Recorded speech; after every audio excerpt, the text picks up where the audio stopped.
Boa tarde a todos.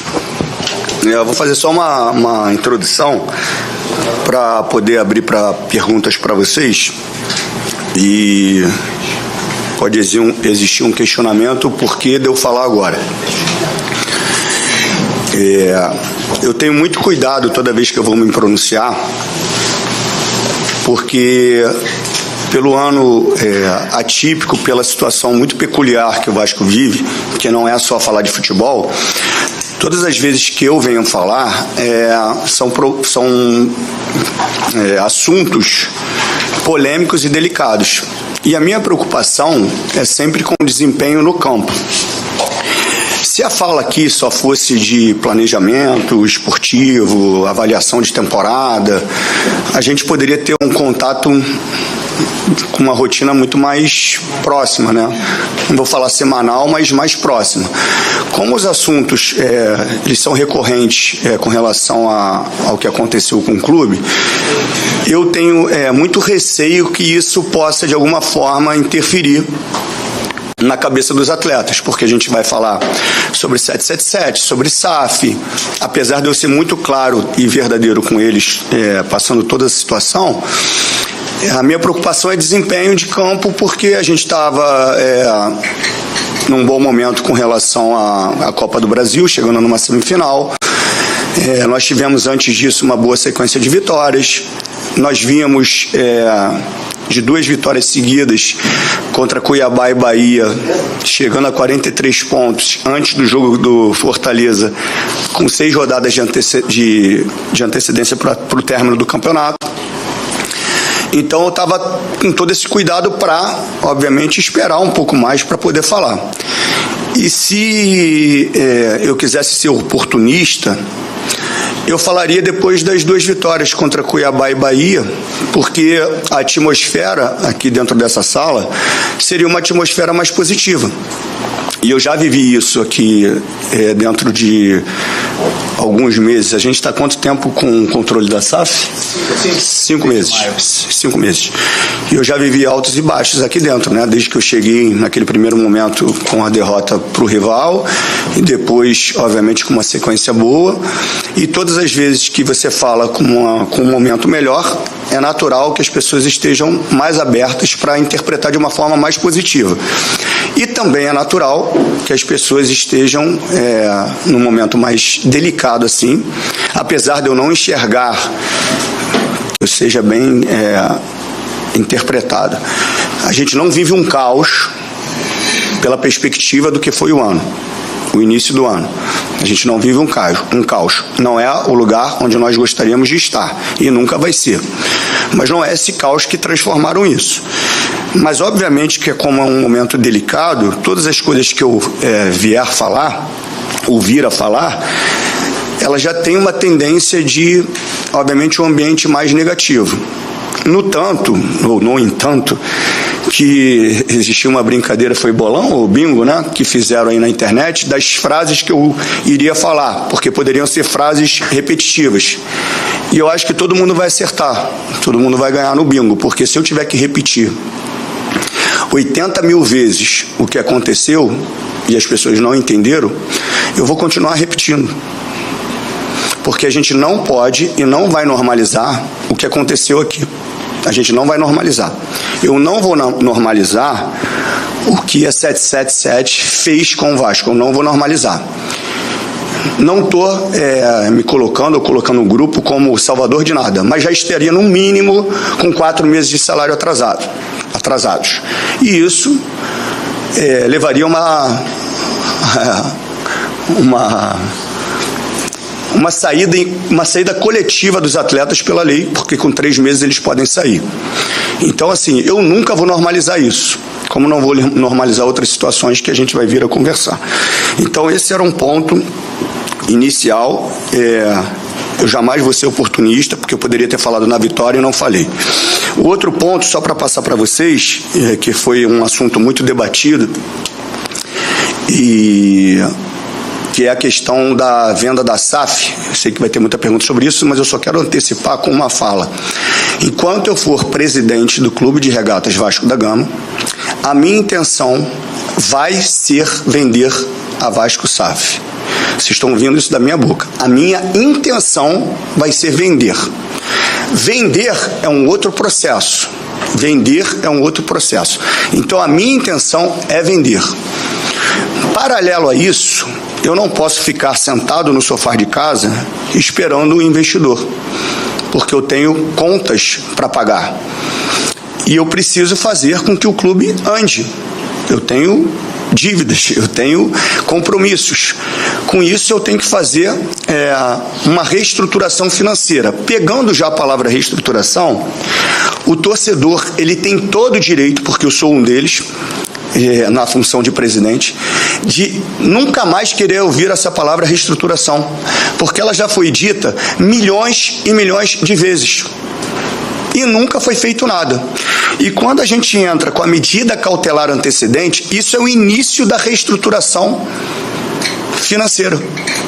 Isso é o início, que não foi feito em nenhum momento por nenhuma gestão. Então, nós estamos iniciando um processo de reestruturação para que o Vasco seja autossuficiente. Ah, Pedrinho, isso quer dizer que você não quer vender a SAF? Não tem nada a ver uma coisa com a outra. Não tem nada a ver uma coisa com a outra. Eu preciso fazer com que o clube consiga pagar seus salários. Então, com a medida cautelar, a gente já consegue congelar as dívidas do passado por 60 dias e depois da medida a gente vai ver o próximo passo a seguir. Então, que fique claro, enquanto eu for presidente, a minha intenção vai ser vender a SAF. Dito isso, tem alguns critérios que são óbvios para que a gente de forma contratual, alinhe com um possível investidor, que é a credibilidade reconhecida, saúde financeira, um planejamento esportivo financeiro com prazos para cumprimentos, estrutura de CT com prazos de cumprimentos, porque a gente pode botar, vou gastar, como foi dito aí, 50 milhões no CT, e nunca gasta. Então, você vai gastar 20, 10, 30 no CT, você vai gastar até o dia tal. Dito isso também, a gente precisa ter algumas garantias para proteger a instituição, para não cometer o mesmo erro que foi cometido com a 777. Numa das minhas conversas ou a única conversa que eu tive presencial com o Josh, porque as outras foram uma ou duas, né? De forma virtual, e ele só se apresentou e desligou a câmera. Na presencial, que foi aonde eu questionei a ele, pedi garantias, porque a gente já tinha o cenário desenhado, as garantias do aporte dos 270 milhões. E ele me falou o seguinte: as garantias são as próprias ações. Então, se eu não te pagar, eu devolvo as ações para você. Eu vou fazer uma analogia simples e de fácil entendimento. Você compra o meu carro e vai me pagar no final do mês. Aí, quando chegar no final do mês, você não tem dinheiro para me pagar. Aí você devolve o carro. Aí o carro está com os 4 pneus careca, sem o IPVA pago, sem gasolina, batido, com farol apagado, e ele me devolve. Isso não é uma garantia, que foi o que aconteceu. Ele pegou, a 777 pegou o Vasco com uma dívida, que ela era maior do que foi divulgada, aportou os 310 dentro desse aporte com diversos problemas, aportou, pediu emprestado, enfim, e deixou uma dívida muito maior, que já foi dita até pelo Rafa e pelo Amodeu nos vídeos que a gente tem soltado, muito maior do que encontrou. Então, só para ficar claro, eu quero vender a Vasco SAF. Eu tenho a intenção de vender a Vasco SAF. Quando isso vai acontecer? Não sei. Não sei. Pode ser um mês, um ano, 2, não sei, não tem como eu prever. As pessoas acham que tem milhares de pessoas batendo na porta, oferecendo quase 40 trilhões de dólares, que é isso que divulgam, e eu estou assim, não quero, porque eu adoro poder. Eu quero poder, então eu vou reestruturar o Vasco. É mentira. E é muito ruim vir aqui todas as vezes para ter que desmentir muitas situações, porque assim, eu percebo um cenário que vão desenhando para causar um caos. Um exemplo simples, emendando um assunto no outro, foi agora falarem que a gente estava atrás de um goleiro, que eu nem sei de onde, só me falaram. Pedrinho, você está atrás do goleiro? Eu falei, não. Estão divulgando que está atrás do goleiro. Eu acho que até foi o Pedrosa que desmentiu isso, que fez corretamente um negócio. Por quê? Porque um dos nossos melhores jogadores é o Léo Jardim. O término do contrato do Léo Jardim é no final do ano que vem. Então as pessoas soltam que eu estou atrás de um goleiro, associando. Então não vai renovar com o Léo Jardim, porrada no Pedrinho. E nunca teve procura disso, cara. Eu entendo que vocês, por eu não falar tanto com essa preocupação do campo, as pessoas que não têm responsabilidades com a comunicação, elas vão falando e isso vai virando uma verdade que não é verdade. Então eu só queria introduzir dessa forma para matar alguns tópicos e não tirar tantas perguntas que vocês têm para fazer. Pedrinho, boa tarde, Fábio Azevedo, canal Fanático Vascaíno. Só para tirar, acho que uma dúvida antes de eu fazer a pergunta, talvez seja da maioria, quando você fala em intenção de vender a SAF, é ser majoritário na operação? Não. Ou vai depender de negociação? O investidor vai ser majoritário. Até porque é difícil achar, e não é a minha intenção, né? Mas ninguém vai botar dinheiro para outro mandar e nem é a minha intenção. Foi bom até falar que eu tinha esquecido. Um ponto, para ficar claro, em nenhum momento, em cláusulas contratuais com um possível investidor, vai ter qualquer tipo de exigência que eu participe do futebol. Zero. Essa chance é zero. Não vai ter nenhum empecilho relacionado ao futebol. Nenhum. Todas as cláusulas ali vão ser de proteção à instituição. Agora, eu voltando para o associativo numa possível venda e um possível investidor queira que eu participe, eu vou usar a mesma frase que eu usei quando tinha 777. Não sei se vocês lembram. Eu estou aqui para contribuir e colaborar. Se precisar da minha ajuda, assim que vai ser. Mas eu não quero nada do futebol. Nada, nada, nada. Acontecendo frequentemente, você disse, não tem milhões de pessoas batendo na porta do Vasco, mas tem pessoas através de intermediários e tal. E algumas agora, novamente, algumas rodadas já aconteceram, não evoluiu. E há um frenesi muito grande na internet, até porque o filho do Grego, do Marinax, também está fazendo parte, está surfando nessa onda também. Queria saber o que há de verdade. Ele vem dia 21 de novembro, você tem uma data de reunião, ele vai chegar ao Brasil, porque ele vem em setembro para ver o time dele, que perdeu no Maracanã. Mas ele tem uma data para conversar com você e existem outras conversas também em andamento? Deixa eu te falar, Fábio. Existe alguns investidores, mas eu tenho que ter muito cuidado quando eu falo alguns investidores, porque as pessoas acham que já são negociações avançadas, que está perto de fechar. Não, existe alguns, não um só, existe alguns, e existe o NDA assinado. O NDA nada mais é que é uma confidencialidade desse início de conversa, que eu não vou chamar nem de negociação. Isso é comum no mercado executivo. E através desse NDA eu não posso falar quem são os investidores. O que eu posso falar é que já tem mais de um mês, muito mais de um mês.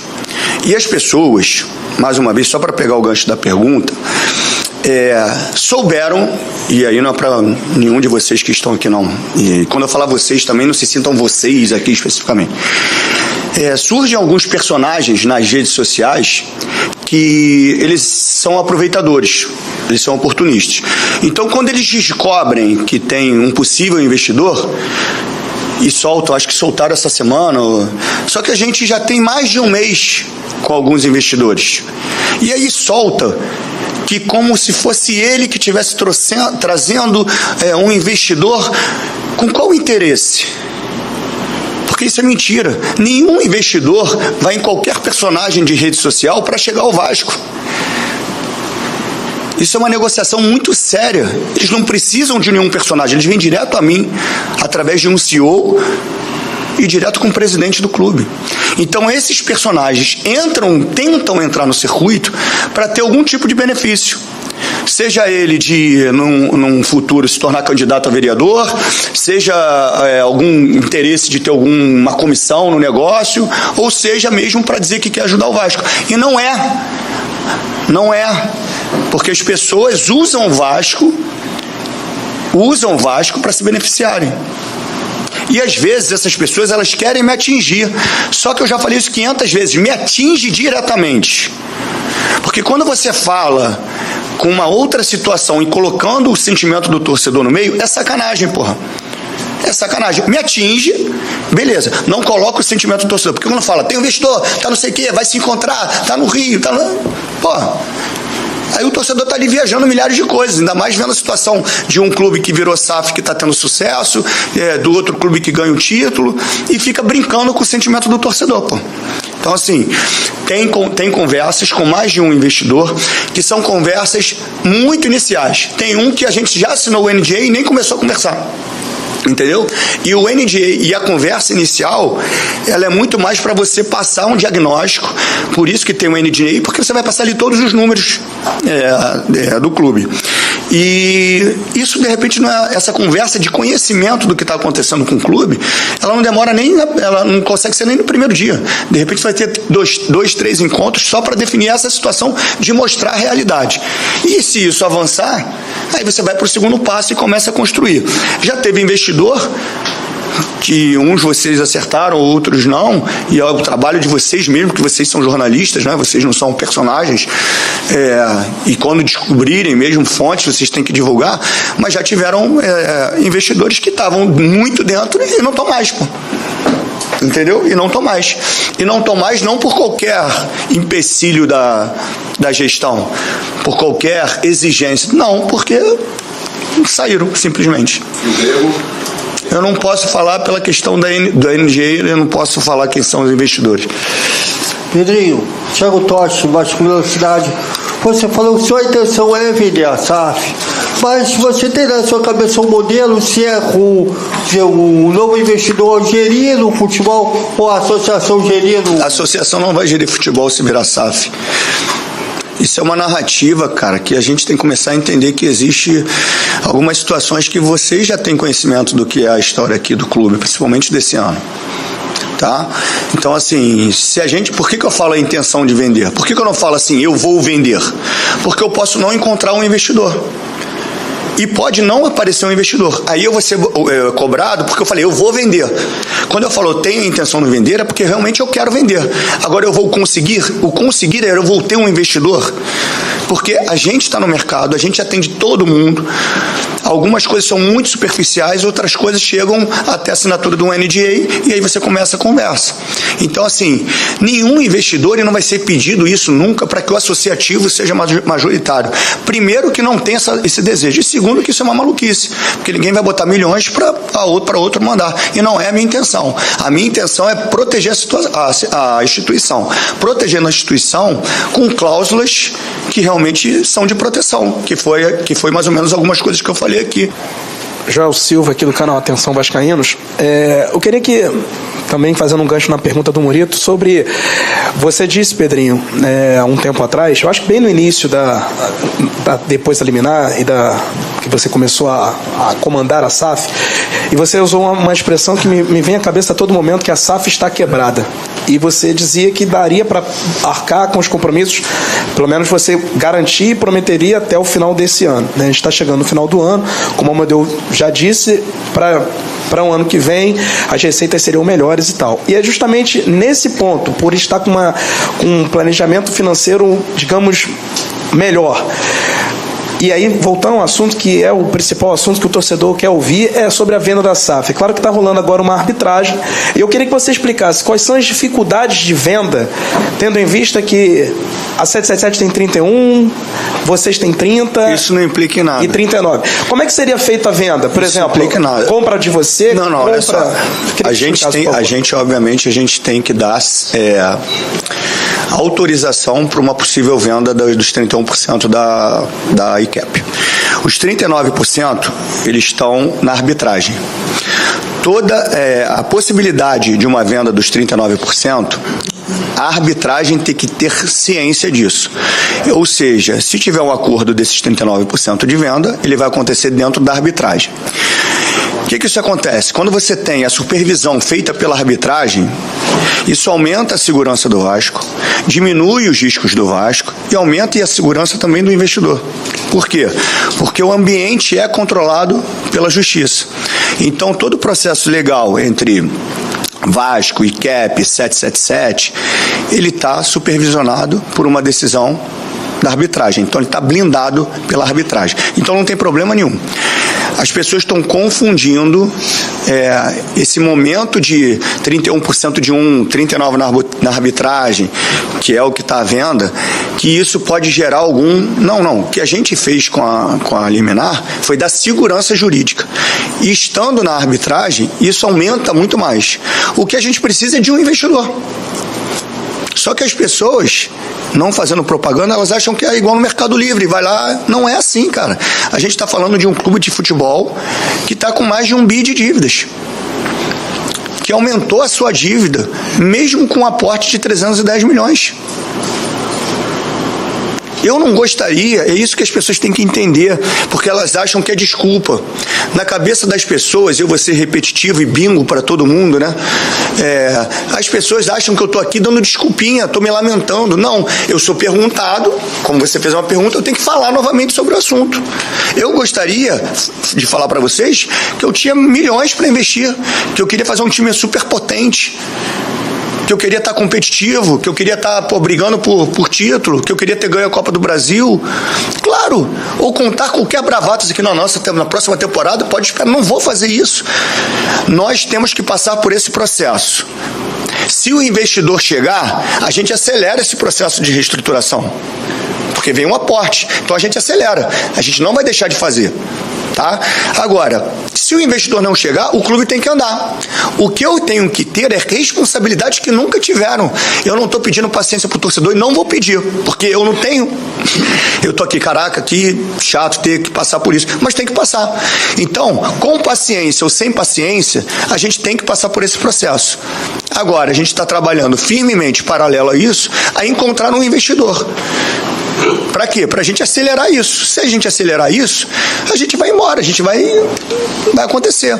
Agora, é muito cruel você pegar esse gancho final, onde tem um investidor muito forte do outro lado, do Botafogo, e foi muito assertivo nas contratações e deu tudo muito certo, e podendo bater 2 títulos importantes, aí pega o rival podendo ganhou o título, aí pega o outro que vai disputar o Mundial. Pô, é muito cruel você fazer essa comparação e falar assim, a gente não ganha nada. Pô, cara, não tô reclamando e não vou reclamar. Eu vim aqui para fazer isso. Eu vou fazer. Me dói pra caramba? Dói, porra.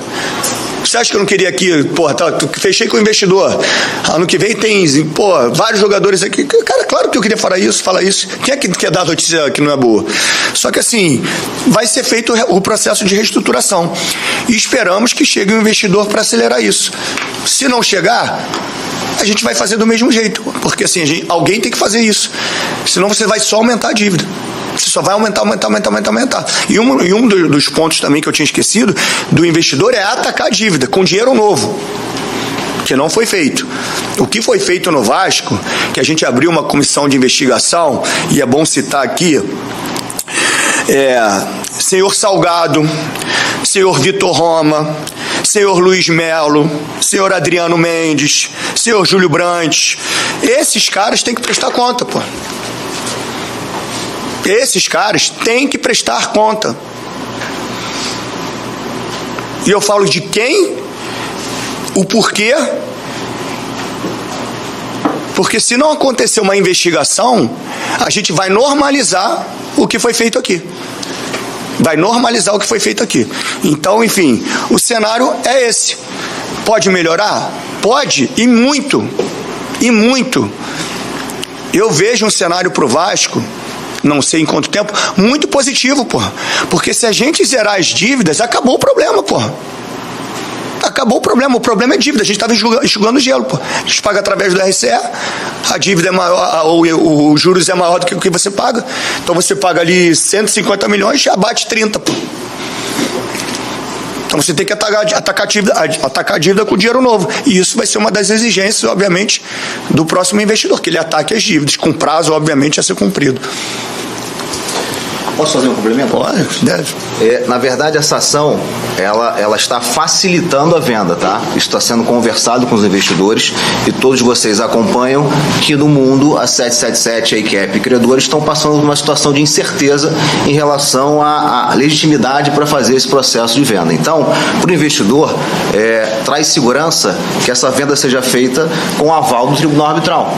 Porque é importante lembrar que a nossa decisão aqui que afastou a 777 foi a primeira decisão no mundo nesse sentido. sentido. Então a gente se antecipou e esses 39% que você falou, eles estão hoje preservados, tá? Então, repito, essa ação está facilitando a venda, os investidores perceberam isso faz parte das nossas conversas. Boa tarde, Pedrinho. Boa tarde a todos aqui. Digão do podcast Cruz Maltino. Vou aproveitar um gancho que você pegou e soltou aí, lançou para a rapaziada, sobre planejamento para o ano que vem. Muito torcedor, né, questionou algumas contratações do meio de ano, né, a não vinda do zagueiro, criou aquela história toda. Qual a expectativa, né, que o torcedor pode aguardar para o próximo ano em termos de contratações para o time do Vasco diante de todo o cenário que está acontecendo com o Vascão? Então, só pontuando as contratações que foram feitas na janela, as 3 primeiras já foram ditas lá atrás na estreia, que foi o Coutinho, o Souza e o Alex. Eu não preciso voltar nelas. É muito cruel você fazer uma avaliação num momento duro, entre aspas, delicado. Vocês têm tanto acesso quanto a mim e quanto a toda a equipe de scout e gestão esportiva a qualquer atleta que vem. Então ninguém consegue enganar ninguém, né? Vou trazer um jogador bom. Se ele é ruim, você vai saber que ele é ruim. Então, assim, vocês têm acesso a alguns aplicativos esportivos para ter dados, números, vídeos. O Maxime Rodrigues é muito bom jogador. Um ponto sobre o Max, foi divulgado um valor e ele foi repercutido, né? Que teria sido gasto um valor. Ninguém se deu o trabalho, porque em Portugal, pela legislação, você pode publicar o valor, está lá no time Gil Vicente, por quanto foi feita a transação. Alguém foi lá olhar? Quanto foi que falaram para vocês que foi a transação? Entra lá no Gil Vicente e vê quanto foi a transação. Entra, vocês estão falando porque vocês sabem disso? Foi um e-mail. Não quero falar em números. O salário dele é pequeno. A gente paga em 18 meses, Amodeu? 18 meses o pagamento da transação. Mas divulgam números absurdos. E ele é muito bom jogador. E eu vou entrar em outro mérito, acho que foi também o Pedrosa, desculpa te citar toda hora, Pedrosa, que falou sobre, o Pedrinho, que fez bons comentários. Poderia, cara, eu tenho minha função hoje, as pessoas confundem por uma boa avaliação que eu acho que vocês achavam que eu fazia na televisão. Eu não posso chegar e falar nada sobre o modelo de jogo. Imagine, já que eu te citei, Pedrosa, imagine o Pedrosa treinador, eu chego e falo assim: Pedrosa, olha só, tu tem que jogar assim porque tu não tá jogando assim, tu tem que botar o fulano, tem que tirar. Cara, todos os questionamentos sobre técnica, tática, substituição, escalação, ela é direcionada para a comissão técnica. É lógico que se pedir a minha opinião, eu dou a minha opinião, mas não é a minha função. A minha função hoje, eu tenho um scout, eu tenho gestores esportivos, obviamente, que passam para mim e eu dou o aval, a canetada junto com a Modelo.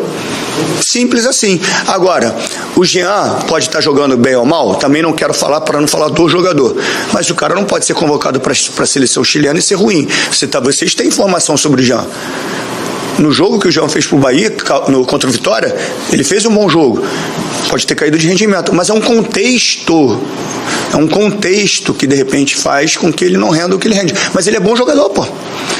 Só que para nós, e aí pegando um gancho também da minha função, é muito mais fácil a gente ir num embalo de uma onda, porque é difícil ir contra a maré mesmo.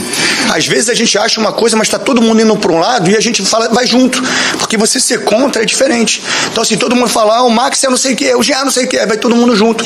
Analisem com um pouco mais de calma a questão de jogar bem ou não, a questão de minutagem ou não, para definição se o cara é bom ou não. Eu posso afirmar para vocês que os dois são bons jogadores. Os dois são bons jogadores. Agora, o que a gente tem que fazer para a próxima temporada? Dentro de um planejamento financeiro, sempre respeitando, porque o que aconteceu é que falaram que ia ter um aporte, contrataram milhares de jogadores superfaturados, na perspectiva de um possível aporte, ou já sabendo que o aporte não ia acontecer, mas fizeram mesmo assim, tá? E para você diluir também é difícil, porque são jogadores que, de repente, não quero entrar no mérito, o mercado não é compatível com o salário e o outro clube não vai pagar nem a metade. Então, até para você fazer essa dinâmica é difícil. Então, a gente tem que ser o quê? Certeiro. Observar onde a gente pode ter, onde a gente não foi tão bem e ser mais certeiro. A questão do zagueiro já foi explicado. Para deixar claro, teve um zagueiro que a gente já estava negociando. Ele quis ir para o Corinthians. Nós procuramos ele, conversamos com ele. Primeiro não queria voltar para o Brasil, depois ele quis ir para o Corinthians. O outro zagueiro queria ganhar um valor que ganha os nossos principais jogadores. E a questão do Ian, do Nils, foi de uma maldade tremenda, porque você começa a negociação, ela evolui, aí demora 2 dias para responder, mas as coisas andam, todo mundo vai aceitando, a coisa vai caminhando, você estaciona outras negociações. Mas você vai negociar 2 zagueiros ao mesmo tempo, a coisa está evoluindo aqui, aí manda contrato, aí manda minuto, aí manda isso, manda aquilo, aí demora a responder, aí não responde, aí os caras são leados mesmo, aí você pressiona, aí liga, vai empurrando, até o último dia o cara chegou, o cara manda um e-mail 11h59, sei lá, pô. Por quê? Porque o Vasco tinha a 777 tinha uma dívida com esforço, pô. E aí eles sacanearam até o final. Então, assim, pode ter sido erro? Pode, cara, e a gente tem que aceitar os erros e as críticas.